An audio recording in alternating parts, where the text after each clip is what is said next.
할렐루야. 앞으로 수요 예배 시간에는 빌립보서를 가지고 함께 은혜를 나누려고 합니다.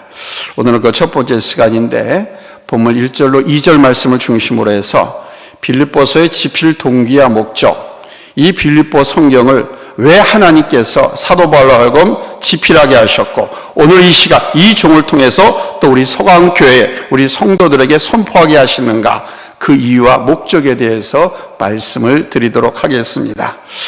저는 요즘 친필로 쓴 편지가 그립습니다. 제가 평균적으로 하루에 5, 6통의 우편물을 받는데요, 거의 대부분이 홍보용 우편물 또는 좀 도와달라고 하는 그 요청이 담겨 있는 글, 또는 돈 내라고 하는 청구서, 그리고 신문, 기타 등등입니다. 그 가운데 친필로 쓴 편지는 거의 없습니다. 그래서 그냥 겉봉투만 보고 꼭 봐야 될 것이라고 하는 판단된 것 외에는 그냥 거의 다 쓰레기통으로 갑니다. 옛날이 그립습니다. 제가 저 왕십리에 있는 배명중학교 다닐 때 펜팔을 한 적이 있습니다. 미국 플로리다주에 있는 한 친구와 캐나다 밴쿠버에 있는 친구와 중학교부터 펜팔을 했었는데요, 그때 참 재미있게 편지를 주고받았습니다. 제 또래 분들은 아마 펜팔 경험이 있을 거예요. 저 강동구 명일동, 옛날에는 시골이었었습니다. 거기서 살다가 서울로 전학 온 후에 또 시골 학교에 있었던 그 옛날 어린 친구들과 또 편지를 주고받았던 기억도 아련합니다.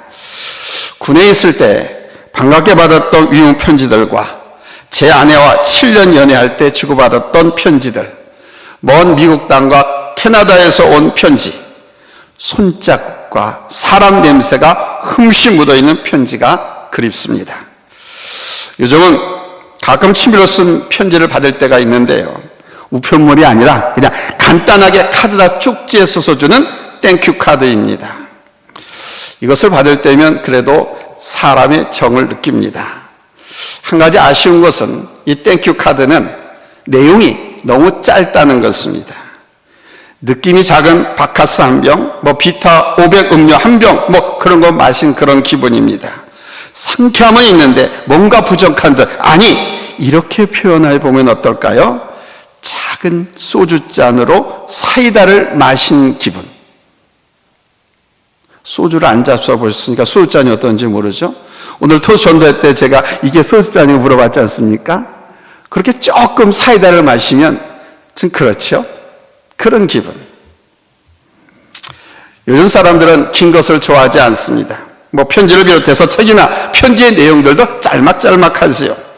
인터넷과 핸드폰의 영향 때문인지 간략하게 자기 자신의 의사만 잠깐 표현하고 마는 그런 시대죠. 글 속에 자기 사상이나 철학 또는 어떤 깊이를 담을 여유가 없고요, 단지 자기의 기분이나 그 순간의 단편적인 생각을 그냥 짧게 전하려고만 할 뿐입니다. 조심스럽게 걱정이 되는 것은 이렇게 가다간 우리 인생의 깊이가 없어지고 너무 얕게 살아가게 되지는 않을까 하는 그런 걱정을 합니다. 편지나 어떤 글이든지 자기의 깊은 생각이나 철학, 신앙 고백과 체험을 담은 글을 우리는 쓸 수 있어야 됩니다.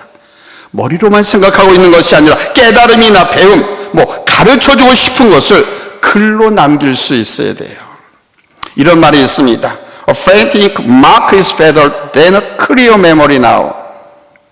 지금의 뚜렷한 기억보다 희미한 잉크 자국이 더 낫다. 우리의 기억은 곧 잊어버리죠. 지금은 잘 정리되어서 또렷할지 모르지만 시간이 지나면서 점점 흐려지고 그러다가 아예 잊혀지고 말죠. 그러나 희미하게 남아 기록에 두면 그것은 그대로 남게 되고 언제든지 볼 수 있고 사용할 수 있습니다. 글로 남기는 것이 필요하다는 겁니다. 그리고 필요하면 그것을 필요한 사람들에게 전해주면 좋습니다. 그래서 그 사람에게 힘이 되고 또 그 사람을 변화시킬 수 있는 능력이 된다고 하면 내가 바로 그렇게 함으로써 인생에 중요한 역할을 하는 것입니다. 학자들, 교수들, 선생들이나 그러는 것이 아니라는 거예요. 우리 성도들이 그럴 수 있어야 된다는 겁니다. 그래야 신앙도 개대할 수가 있지요. 하나님의 사랑을 우리가 이어서 증거할 수 있는 겁니다. 사도 바울의 위대한 적 가운데 하나가 바로 이것입니다. 그는 사도였습니다.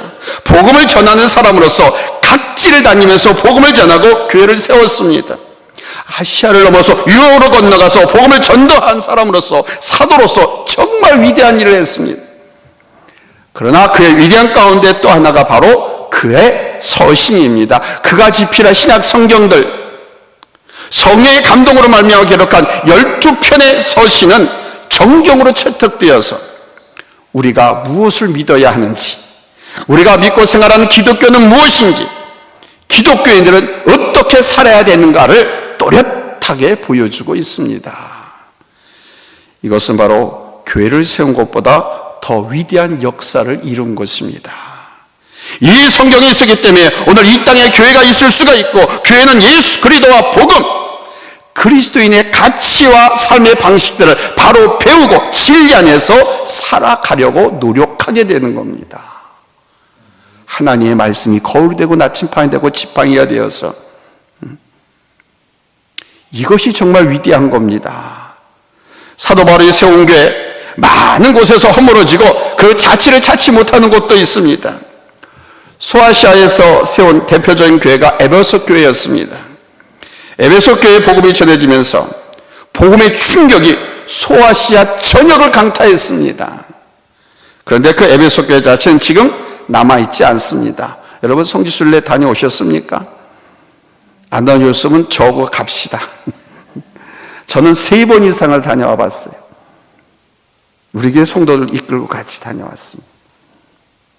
예루살렘서부터 갈릴리 또는 사해, 요르단, 이집트, 시나이 반도 시작해서 우리 성도들, 또 이 그리스, 그 다음에 이탈리아 이쪽 지역에, 빌립보 교회도 마찬가지입니다. 빌립보 교회는 로마를 본따서 지어진 도시로서 지금의 그리스 북동쪽 에게해 가까이에 위치해 있던 교회였습니다. 이 도시 역시 유물은 조금 남아있어도 당시 교회의 흔적은 뚜렷하지 않습니다.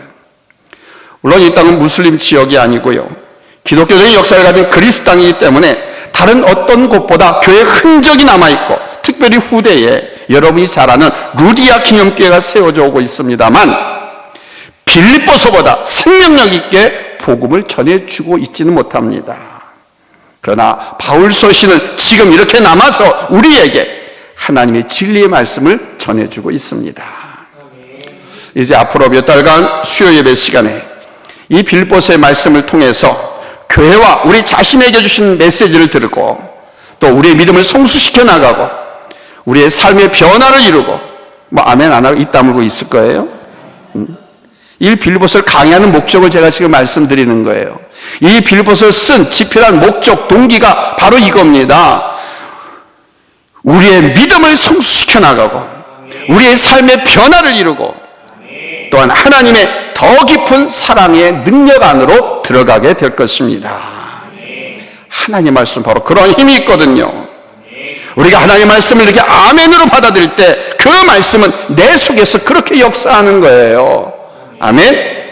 히브리서 4장 12절에서 말씀합니다. 같이 읽겠습니다. 시작. 말씀은 살았고 운동력이 있어 좌우의 날선 어떤 검보다도 예리하여 혼과 영과 및 관절과 골수를 찔러 쪼개기까지 하며 또 마음의 생각과 뜻을 감찰하나니. 아멘. 이 빌립보서의 말씀을 앞으로 보고 듣는 동안 이 말씀을 통해서 이러한 역사가 우리의 심령 속에서 일어나게 되기를 예수님의 이름으로 축원합니다. 할렐루야. 그래서 첫 번째 대습니다. 이 빌립보서 말씀을 강해로 들어가기 전에 그 배경에 대해서 아는 것이 필요합니다. 우리 사람도 그 사람의 배경을 알면 더 잘 이해할 수가 있지 않습니까? 그 사람의 성장 배경, 가정 배경, 신앙적 배경을 알 때 우리는 그 사람을 더 잘 알게 되고 이해할 수 있고 깊은 사귐을 가질 수가 있지요. 이러한 배경에 대한 이해가 없는 사람과는 왠지 거리가 있고 가까워지기가 어렵습니다. 공부나 영화, 음악, 미술 등 모든 분야에서 그 배경적인 이해를 가지는 것은 반드시 필요한 겁니다. 그것을 이해할 때 우린 더 분명히 알고 나의 지식과 능력으로 만들어갈 수 있거든요. 그러한 의미에서 빌립보서의 배경을 보면 먼저 이 빌립보서를 칭할 때 이 빌립보서를 일명 희락의 서신, 희락의 복음이라고 부릅니다. 기쁨의 편지, 기쁨의 복음이란 뜻이지요. 뭐가? 빌립보서가 기쁨의 편지, 기쁨의 복음이란 뜻입니다. 왜냐하면 빌립보에서 사도 바울이 계속적으로 뭘 강조하느냐? 기뻐하라, rejoice and be happy. 기뻐하라 이런 내용이기 때문에 그렇습니다. 빌립보에서는 이 기뻐하라, be happy라고 하도 rejoice라고도 합니다. 이 말이 무려 9번씩이나 나옵니다. 몇 번이요? 9번. 그런데 사도 바울은 이것을 말하면서 그냥 밑도 끝도 없이 막연하게 기뻐하라고 한 것이 아닙니다. 논리도 없고 철학도 없고 단지 그러해야 한다는 식의 그런 전달이 아닙니다. 그리고 기뻐하면 행복하고 기뻐하면 건강하고 기뻐하면 삶에 활력이 넘친다는 식의 논리도 아닙니다. 오늘날 얼마나 많은 목회자들이 이 말씀을 가지고 이런 식으로 해석하고 성도들에게 그렇게 가르칩니까? 근데 사도 바울은 사실 그게 목적이 아니에요. 서양 사람들은 웃으면 복이 온다고 하면서 웃을 것을 권하지요. 그리고 요즘 워낙 정신적인 문제가 많기 때문에 그냥 사는 것 자체가 스트레스라고 하지 않습니까? 죽으면 스트레스 안 받아요. 살아있다는 것 자체가 스트레스라고 하잖아요. 여러분 스트레스 받고 있습니까? 그럼 내가 살아있다는 증거예요. 죽은 사람은 스트레스 안 받습니다. 워낙 이 스트레스 이것을 많이 받고 있기 때문에 이것을 풀기 위해서 많이 웃으라고 권합니다. 웃음 치료라고 하는 것도 나왔잖아요. 그러나 사도 바울은 여러분 그런 차원에서 기뻐하라고 한 것이 아닙니다. 사도 바울이 기뻐하라고 한 것은 신령한 기쁨, 종말론적인 기쁨을 말하는 것입니다. 죄와 사망을 이긴 자로서의 기쁨, 하나님의 섭리와 뜻을 깨달은 후에 얻는 기쁨, 하나님의 능력을 체험하고 나서의 기쁨을 말하는 거예요. 사도 바울은 그 체험과 믿음의 확신 가운데서 내가 기뻐하니 너희도 기뻐하라고 권면을 하고 있습니다. 여러분 우리는 이 기쁨을 찾아야 할 줄로 믿습니다. 세상으로 인한 기쁨이 아닙니다. 물질로 인한 것, 돈으로 인한 것도 아니고 명예로 인한 것도 아닙니다. 오직 하나님으로 인한 기쁨. 할렐루야. 하나님의 뜻이 이루어지는 것으로 인한 기쁨, 하나님의 역사에 참여하는 기쁨. 오늘 이렇게 토스톤대 나와서 여러분 참여하시잖아요. 또 이웃에게 전도하시잖아요. 예배에 하나님의 참여하는 것에 대한 기쁨. 할렐루야. 하나님께 구원받았음에 대한 기쁨, 하나님 나라가 가까이 다가오고 있음으로 인한 기쁨. 아멘. 이것은 우리의 환경이나 상황이 어떠하든지 상관이 없습니다. 다윗의 고백처럼 오직 하나님으로 인한 기쁨이 회복되어야 하는 것입니다. 여러분 시편 16편 8절로 11절 우리 다 같이 찾아서 읽겠습니다. 하나님으로 인한 기쁨, 우리가 회복해야 할 기쁨, 우리 합독하겠습니다. 시작. 내가 여호와를 항상 내 앞에 모시며 그가 나의 오른쪽에 계심으로 내가 흔들리지 아니하리로다. 이러므로 나의 마음이 기쁘고 나의 영도 즐거워하며 내 육체도 안전히 살리니 이는 주께서 내 영혼을 수월해 버리지 아니하시며 주의 거룩한 자를 멸망시키지 않으실 것임이니이다. 주께서 생명의 길을 내게 보이시리니 주의 앞에는 기쁨이 충만히 있고 주의 오른쪽에는 영원한 즐거움이 있나이다. 아멘. 할렐루야. 빌립보서를 말씀을 듣는 동안 여러분 이 기쁨을 회복하시고 이 기쁨의 능력을 가질 수 있게 되기를 예수님의 이름으로 축원합니다. 할렐루야. 두 번째는요, 이 빌립보서의 배경에 이어서 빌립보서의 지필 동기와 목적을 살펴보겠습니다. 빌립보서의 지필 동기와 목적, 그 첫 번째는요, 위로금에 대한, 즉 빌립보 교회가 헌금을 해서 사도 바울에게 보내온 위로금에 대한 감사를 전하기 위해서 지필했습니다. 사도 바울은 주후 63년에서 64년까지 로마 감옥에 갇혀 있었습니다. 물론 사도 바울이 갇힌 그 로마 감옥은 일반 죄수들이 갇힌 그런 감옥 같은 것은 아니었습니다. 우리 옛날 김대중 전 대통령이나 김영삼 전 대통령이 연금 생활을 했었죠. 상대동이나 동교동 그 가택연금이라고 했잖아요. 네. 그런 것처럼 그 울타리 안에서는 자유롭게 지낼 수 있는 그런 감옥에 사도 바울이 갇혔었습니다. 뭐 어쨌거나 울타리 밖으로 못 나가니까 가고 싶은 거, 먹고 싶은 것, 뭐 만나고 싶은 사람 만날 수 없으니까 감옥 생활은 감옥 생활이죠. 이 사도 바울이 그렇게 로마에서 사도 바울이 갇혀 지낸다라고 하는 사실에 빌립보교의 성도들에게 모금을 했습니다. 그래서 성도들의 그 헌금을 모아서 사도 바울을 위로하고자 위로금을 보낸 것입니다. 그런데요, 사도 바울이 여러 교회를 세웠어요. 그런데 다른 교회에서는 아무도 그 일을 하지 않았습니다. 오직 빌립보 교회만 이 일을 했습니다. 이에 사도 바울은 그 빌립보 교회에 감사의 마음을 전하기 위해서 이 빌립보서를 집필했다는 것입니다. 빌립보 교회는요, 우리 서강교회 마냥 따뜻한 교회입니다. 정이 많은 교회입니다. 사랑이 많은 교회였습니다. 왜 그런지 아십니까? 다른 교회보다 이 빌립보 교회는 여성들이 매우 활발하게 신앙생활하고 있는, 여성들이 그렇게 따뜻한 정으로 사랑으로 똘똘 뭉쳐진 그런 교회였기 때문입니다. 이 빌립보 교회의 모태는요, 자주장사 루디아의 집에서 시작된 거예요. 아시죠? 자주장사가 뭐죠? 옷감 장사. 옛날에 비단, 천 같은 거 파는 장사이죠. 포목. 아시죠?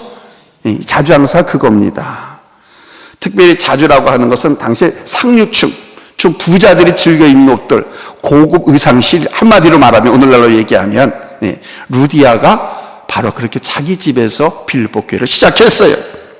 그러다 보니까 정이 참 많았습니다. 잔정이 많았습니다.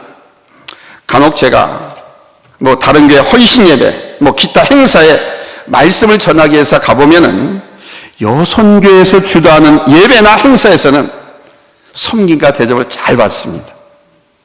어떨 때는요, 사모님하고 같이 식사를 하고 사모님 사례배까지 챙겨주고 밥값도 챙겨주고 그러기도 해요. 여성교회에서 주관하는 행사네요.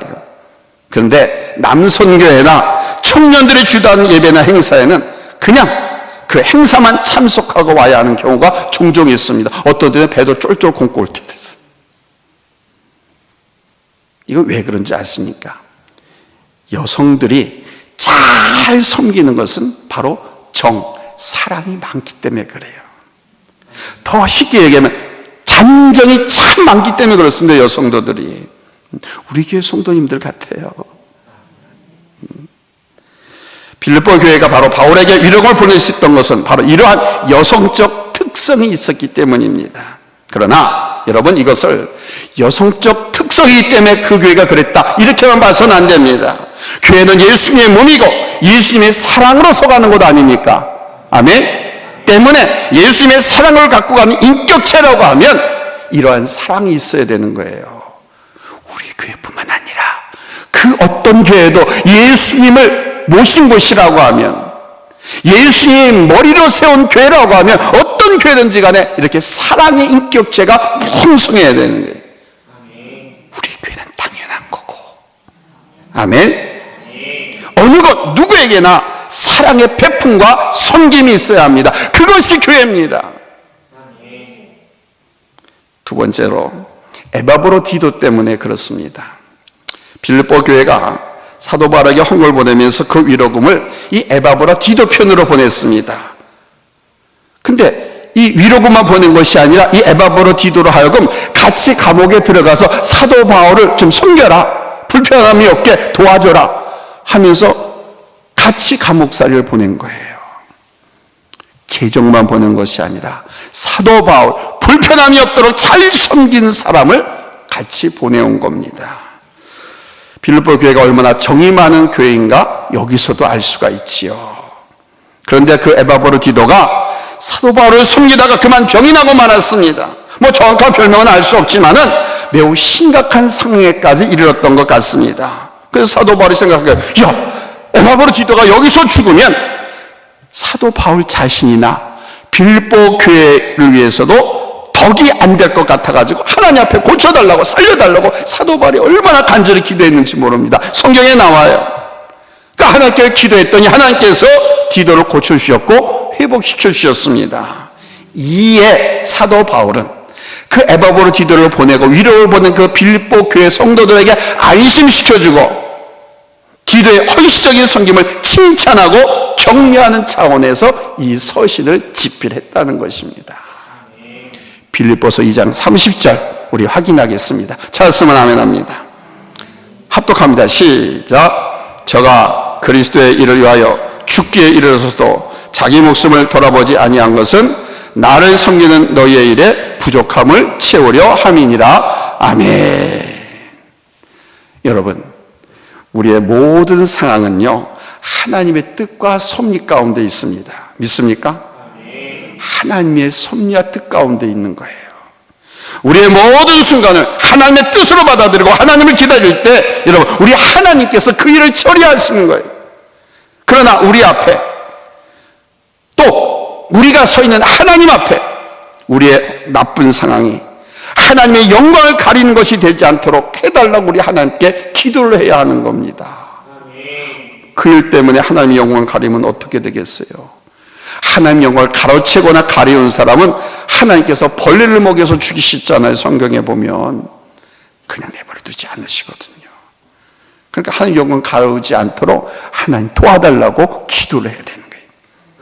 우리에게 고난이 있을 수 있고 어려운 일들이 앞을 가로막을 수 있습니다. 이러한 때 우리의 잘못된 선택과 방법 때문에 하나님의 영광을 가리는 순간이 되지 않고 모든 것이 합력해서 선을 이루는 상황이 되도록 우리를 이끄시고 인도해달라고 여러분 우리는 하나님께 기도해야 되는 거예요.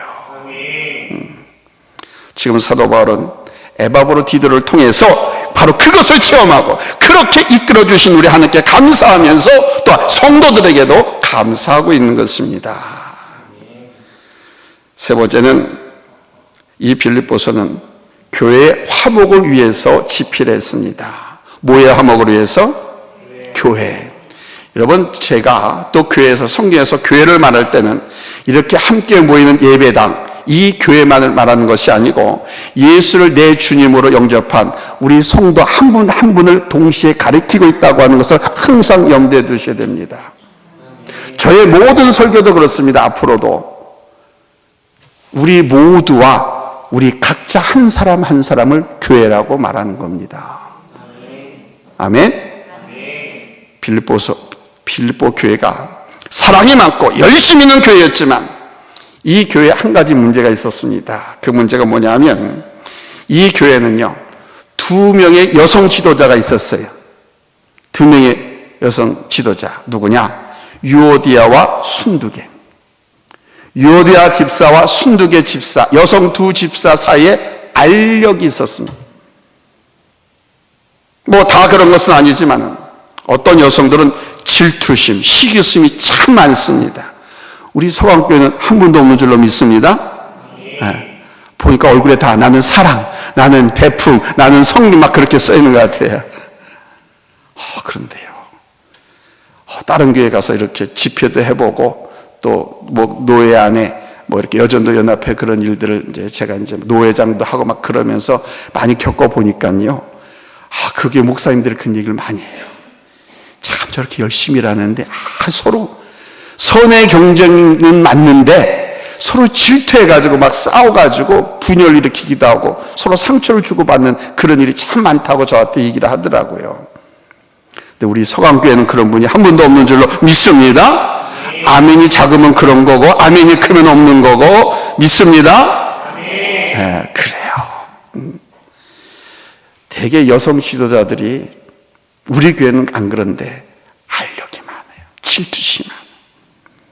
그러다 보니까 그 여성 지도자 간의 지도력에서 오는 질투가 이 빌립보 교회도 있었습니다. 여러분, 이 질투는요, 교회를 화평하게 만드는 것이 아니라 갈등과 분열을 주장하는 겁니다. 그래서 사도 바울은 그 이야기를 듣고 그 갈등을 봉합하고 너희 사랑으로 하나 되라 하는 것을 권면하고 있는 겁니다. 뭐로 하나가 되어야 된다? 사랑으로. 교회 안에 시기와 질투는 갈등과 분열의 요인이 되는데, 시기와 질투는 마치 과일 속에 침투하는 벌레와 같은 것입니다. 복숭아, 자두, 사과 벌레 먹은 거 보셨습니까? 복숭아, 사과, 자두에 벌레가 있으면요, 그 복숭아, 사과, 과일은 아주 답니다. 안 익어가지고 시큼한 곳에는 벌레가 없어요. 잘 익은 거, 단내가 물씬 풍겨나는 곳에는요, 벌레가 있어요. 벌레는 단 것에만 침투하는 특성이 있기 때문에 그럽니다. 이미 쓰거나 썩은 것에는 벌레가 없습니다. 그러나 달면 달수록 벌레는 잘 틈탑니다. 마찬가지로요, 여러분, 사탄 마귀는 사랑이 많은 곳에는, 이려와 배려와 섬김이 많은 곳에는 시기와 질투를 통해서 더 심하게 틈타는 거예요. 교회는 이것을 경계해야 됩니다. 이것이 우리 안에 틈탔을 때는 즉시 이것이 예수의 마음에서 나온 것이 아니고 사단에게서 온 것을 깨닫고 여러분 회개하면서 제거해야 할 줄로 믿습니다. 아멘. 이 사탄 마귀 놈이 감히 나에게만 시기심 질투심만 나는 것, 시기와 질투심은 성령 하나님께서 주시는 게 아니고 사탄 마귀가 주는 거예요.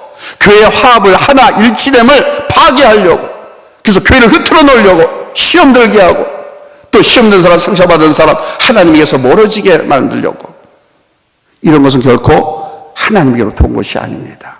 이것을 아시고 예수의 이름으로 그런 마음이 들 걸라 여러분 쫓아내시기 바랍니다. 예수의 이름으로 명령하면 그런 마음은요 사라져요. 없어지는 거예요. 그냥 거기에 사로잡혀가지고 나도 모르게 막 화를 내고 질투하고 비평하고 비난하고 그러다 보면 마귀의 자식이 되는 거예요. 여러분 한 분도 그런 분이 없기를 예수님의 이름으로 부탁을 드립니다.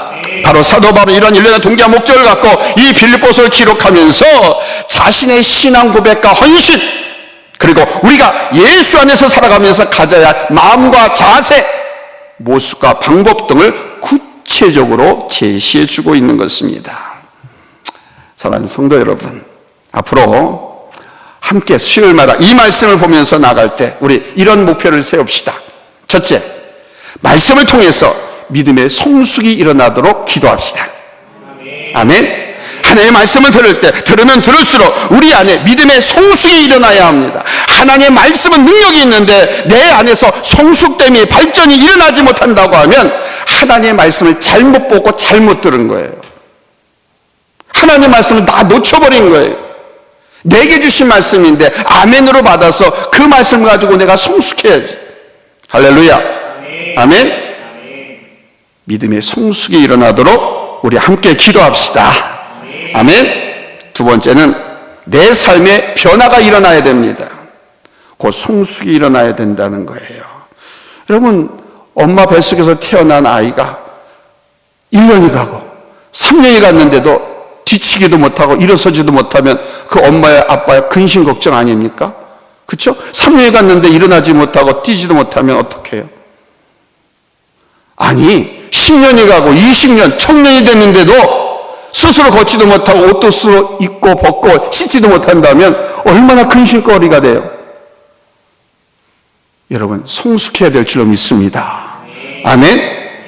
하나님의 말씀은 우리를 변화시키는 능력이 있습니다. 하나님의 말씀은 살았고 운동력이 있어 좌우의 날선 어떤 검보다도 예리하여 우리의 심령과 골수를 찔러 쪼개기까지 하고, 아멘. 우리를 하나님의 사람으로 교육하고 양육하고 세워가기에 조금도 부족함이 없다고 하잖아요.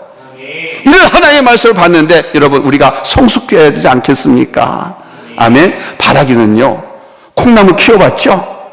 콩나물에 물만 부어주면요 하룻밤 쑥쑥쑥 막 자라요. 그렇죠? 물량만큼. 하나님의 말씀을 주로 물로 많이 비유합니다. 여러분 우리 서왕교회는 하나님의 말씀이 충만한 여러분 잔잔한 호숫가요 시냇가인 줄로 믿습니다. 그러니까 이곳에서 하나님의 말씀을 많이 잡수시면서 자꾸 자라야죠. 성숙해야죠. 아멘. 성숙하시기 바랍니다. 세 번째는 사랑을 더 깊이 우리 만들어 가야 됩니다. 말씀을 통해서 우리가 예수님의 사랑을 더 느끼게 되고 알게 되잖아요. 그러면 그래서 여러분 우리도 그 사랑의 깊이를 더해가야 할 줄로 믿습니다. 아멘. 이런 목적과 목표를 세우고 말씀을 볼 때 여러분 역사하는 힘이 있고요, 주님 안에서 우리의 믿음이 더 성숙하고요, 삶의 변화가 일어나면서 사랑의 깊이도 더 깊어갈 것입니다. 말씀하시는 하나님, 역사하시는 하나님으로 인해서 여러분 이런 은혜가 빌립보서를 강의하고 들은 시간마다 우리 교회 안에서 풍성하게 일어나기를 예수님의 이름으로 축원합니다. 할렐루야. 기도합시다.